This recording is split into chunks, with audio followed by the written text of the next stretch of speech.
We're talking about when a real decision has to be made, who decides and why. Yeah.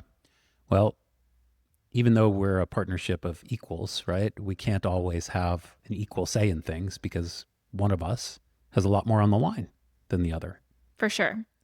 And I think, especially as we are in a period of transition right now, where we have let go of our nanny and absorbed a lot of the responsibilities that used to be handled by her, many things have been redistributing. And so Yeah.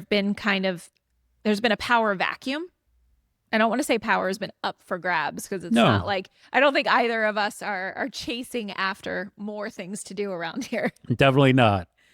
But it's the team has changed it in composition, and therefore some of us have to step into different roles at times, right? Yeah. I like to think of a baseball analogy, especially as it relates to the children and really like our social life. I think that prior to this, you and I were both the GMs in the Skybox, Yep. right? And we were delegating a lot and really directing how activities would happen. Mm-hmm. But now I have shifted to being the manager on the field. I'm Yeah. spending a lot more of my time coaching and actually being in the game. And sometimes being the janitor. And sometimes being the game. Right. And in this time, the genesis of this episode and how we really started thinking about the power dynamics is because a couple weekends ago, there was a birthday party that you felt really strongly the day of that we should not attend. Yeah. And there was a lot of emotion that you were carrying, Yeah. right? It was the way that our child acts around this person and whether she becomes that kid's energy mirror. More than anything, a relationship between our daughter and another child has brought up feelings in me about a relationship that felt imbalanced when I was growing up and what I would have wanted to know back then that I know now. And my simple heuristic was we need to zoom out. We can't invest in this relationship without seeing the world for so many other kids, so many other potential friendships, Right. even if they don't go to this school. But that's not how you presented Right. that morning. How I presented that morning was I'm frustrated by the way that you show up because of this person, and this person's energy is very confusing to this household. And so therefore you're not going. Therefore you're not going.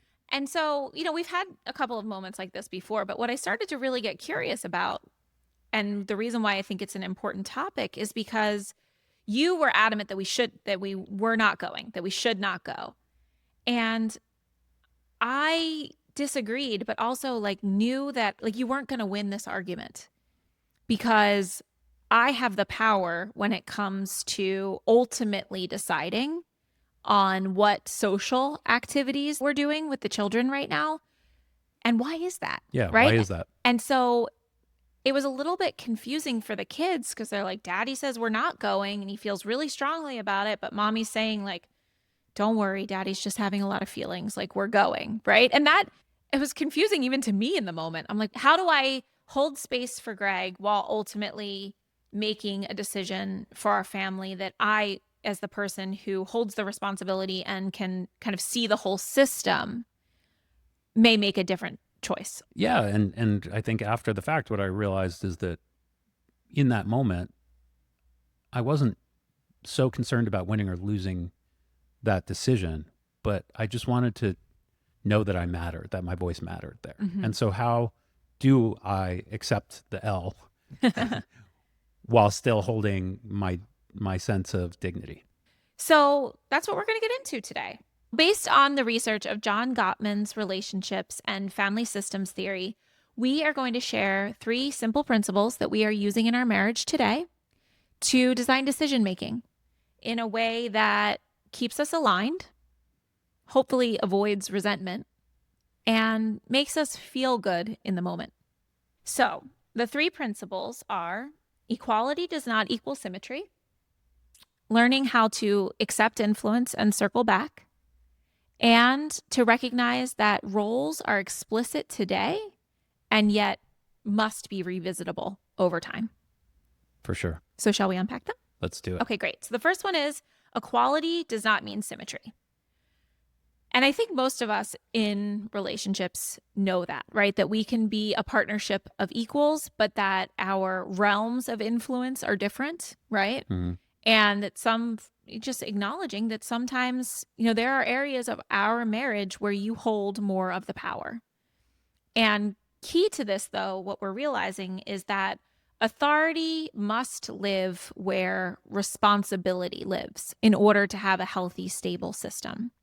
And what we mean by responsibility here is really who's going to feel the weight of what happens next. Who's the one that's tracking the variables? Who's carrying the load? Who's really truly carrying the load and absorbing the consequences, both in our family and in the community?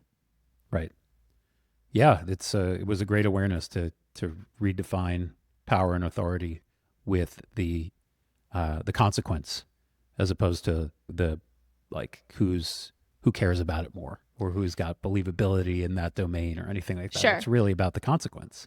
So you mean going back to the birthday party example? You're Yeah, saying that I would really bear the brunt of the consequences of our family not not showing going. up Yeah, for that other family, exactly. right? And so but going back to our natural system, I do think that we have like a pretty good natural system already, where I think travel is a great example, right? Where I say, Greg, this is like the general time where the kids are off of break, where it's a lot of feel and emotion, right? That we're going to need to take a vacation. And here's the general area of the world that I want to go to.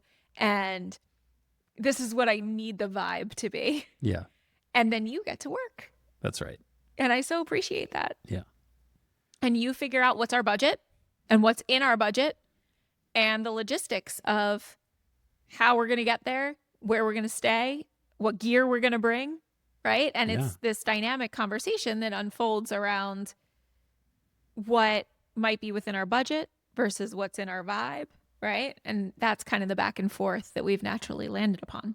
yes. And I would also say you're the final arbiter when it comes to financial Right, sure. decisions. How we're gonna get there, where we're gonna stay, How much it's going to cost. how much it's gonna cost. Yes, exactly. So that has been I think, a great opportunity for us to play to our own strengths. Yeah. Right.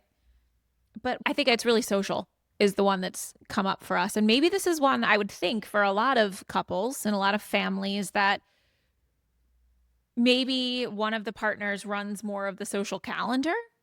Say it's the wife that runs it, but that the husband probably has a lot of opinions as well. Or at least if you're anything like my husband, you have a lot of opinions on who we spend our time with, and For rightfully sure. so. Yeah. And rightfully so. And so, but if I am the one that ultimately absorbs the consequences of where our family shows up and where we are spending our time versus not, then this has to reside. Like, I have to have the final decision.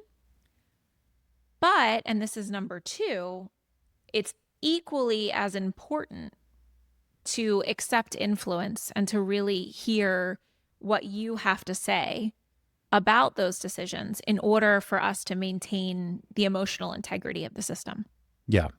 No, in these conversations, as long as I am feeling like my voice is heard, I can accept that you have the final decision, because you're holding space for me in those conversations as you make the decision, and you're playing back what you heard, how it's impacting the decision, and where you're going as a result of that, or in the face of that. Right. And so I think it's important to note that equal partners do not make every decision together, but it is my hope that we can design a system that takes both of us fully into account.